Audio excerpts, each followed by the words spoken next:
You worked in the Department of Justice.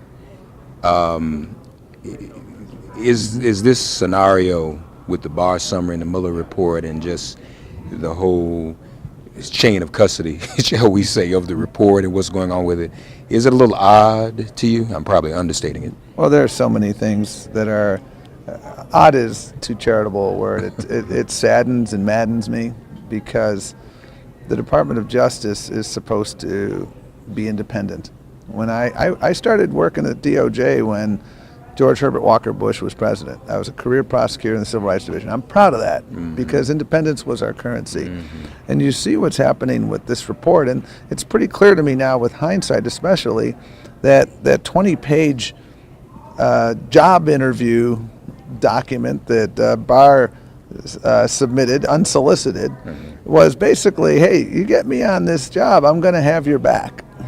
And the job of the Attorney General is not to have the president's back, it's to have America's back.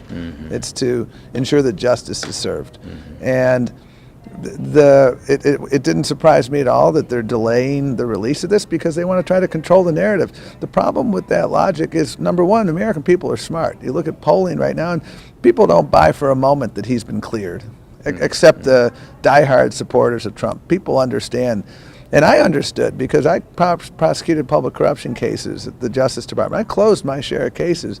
But that didn't mean that there wasn't shenanigans afoot. Now, that meant that I made a conclusion that I couldn't prove something beyond a reasonable doubt.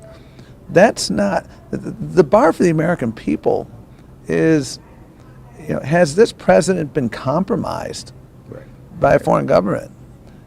Is the United States security compromised by actions that took place between the Russians and the Trump campaign? And I'm confident that you're going to see things in this report that are going to show that he was compromised. I still don't understand why he doesn't release his tax returns, except for the likelihood that he filed false returns, and it's going to show that he was compromised in his dealings with the Russians or someone else. And so that's disturbing. What's equally disturbing, Mark, is what took place with the Affordable Care Act.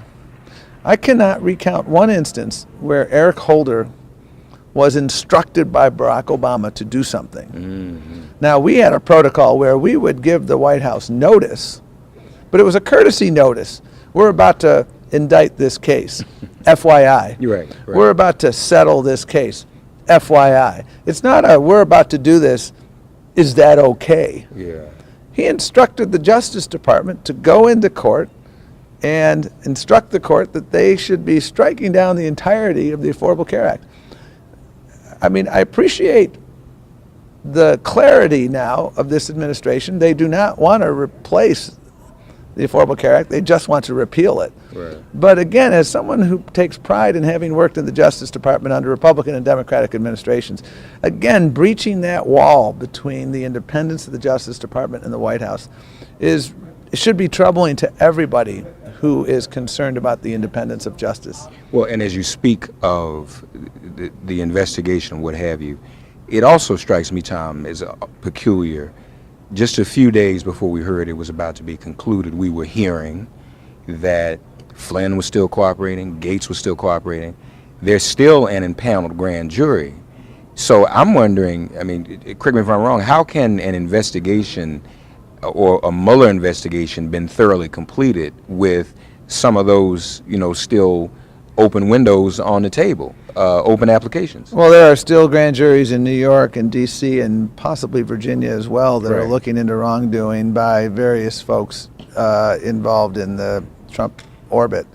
And again, I would remind your listeners that Donald Trump is an unindicted co-conspirator in a separate case. That's the first time I'm aware of in the history of the United States that you have a sitting president of the United States who is an unindicted co-conspirator in a case, and that involves the hush money payments to Stormy Daniels, where they skirted campaign finance laws and lied about it. And so, again, these are all exceedingly troubling, and that's why I applaud Adam Schiff and Elijah Cummings and all the chairs of the relevant committees in the House. We have to continue to do our oversight.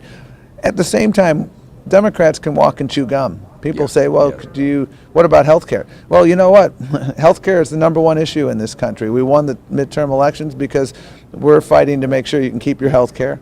We're fighting to make sure that if you're diabetic, we're going to bring down the cost of insulin. And we're going to continue to fight for that. They're going to fight to make sure you don't have health care. They don't believe climate science. We believe that climate change is real. We're going to keep fighting for these issues.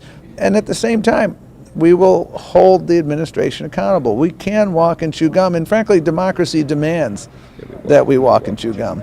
Have you had any conversations with Joe Biden? Not recently. Okay. Not recently. I understand he's going to make a decision very soon. If he gets in the race, we will welcome him in the race, and I'm confident that voters will judge him and all the candidates by the body of their work throughout their lifetime, what they've stood for, what they've fought for, and what they're going to fight for if they get the nomination. So you're not concerned that the allegations are reason enough for him to reconsider running at all? I think he'll need to make that decision, and if he decides to get in, I think voters will give him a fair shake. And I'm hopeful that voters will give every candidate a fair shake. The Vice President understands very clearly that and has articulated that we must always take allegations of this nature very seriously, and we must always treat people who come forward with respect, and he will continue to do that. And again, I've had the privilege of working with him and for him, and I have great respect for the entire body of his work throughout his life, and he is contemplating running, and if he does, I'm confident that voters will take a serious look and they will make their own judgments.